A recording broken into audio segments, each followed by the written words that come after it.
Sorry about the audio in this video. It's going to be a mix of this voiceover and the camera audio, but today we're going to be playing around with some nanlite stuff. We have the Pavo Slim and some Pavo tubes, and we're at a location where it's great to just augment what's already there. We have a really nice sodium vapor street light and the convenience sign, which is why I chose to shoot at this location. I'm using Cadridge. It's an app that I mentioned. It tells me a rough frame. So I'm choosing between, I'm debating on shooting this 4x3 because I think it would give us a nice frame, but like something like this.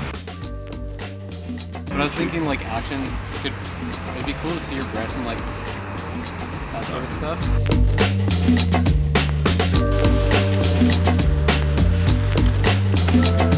Damn it like looks good without like any light already.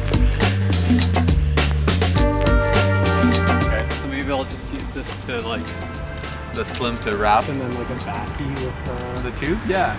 New scene. We're gonna call it Senlac. Switch, reset, plus. So we've reset it, it immediately pops up. Pavo tube 2, there it is.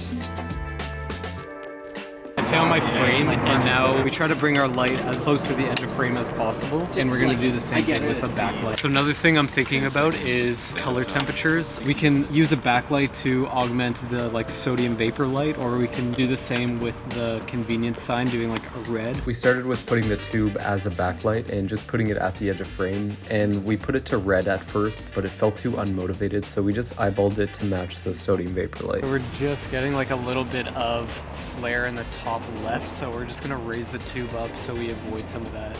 And that's perfect, Kiki. Through gel mode. You can also bring it like way down. I sort of liked what just the backlight was doing. Yeah. Just like having like a kiss to like bring him up. Yeah. And this is 1%. Oh, that's 1%? That's 1% right now. The Pavo Slim felt too sourcey even when we had it at 1%, so we decided to back it up and remove the grid so it would act more as a moonlight ambient. Maybe enter frame like you're waiting for the bus. Look. Something like that. You don't have to turn around fully to camera, but like maybe just like looking that way. Yeah, sneak profile. Yeah. Wait till this guy pulls out. 3, 2, 1, action sign. So this is what it looks like with no lighting, and then this is the backlight, now the Pavo Slim. Here I just moved in tighter, and we got lucky with the bus passing, which added some nice movement to our shot.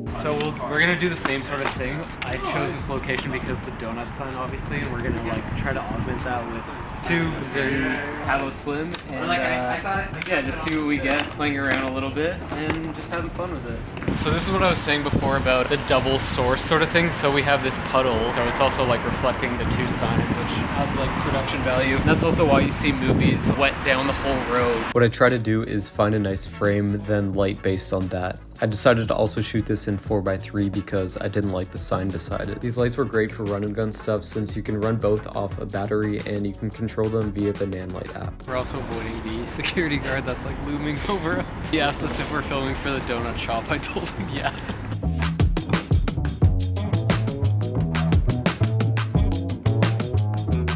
I went yellow to kind of like augment the bagel. Yeah, as if like there's the thing is when you've got this much kind of like color, really go with whatever feels right. Right. We're off the wall while still keeping all of the light on silent.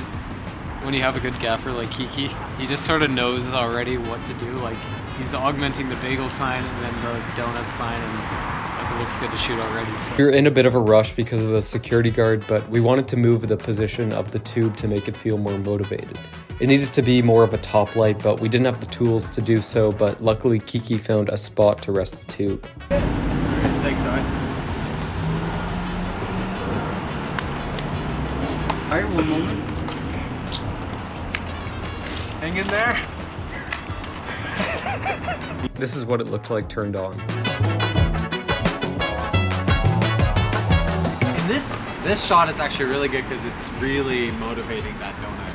We wrapped the Slim a little bit more while still maintaining a far side key. We changed the color temperature to something a bit cooler, but in retrospect, I probably should have kept it at that yellow. And that's got a nice little catch light in his eyes. Just giving a little life. So a little recap, you turned off the practical because that was spilling a lot into the background, and we found a little spot to mount the tube, and we just wrapped around a little something with the Pavo Slim. I think really it's all about like leaning into locations and working with what you already have, and if you want to see more videos like this, then subscribe to my channel, you know, check this one I have queued up, but And hide your donuts. hide your donuts from this guy.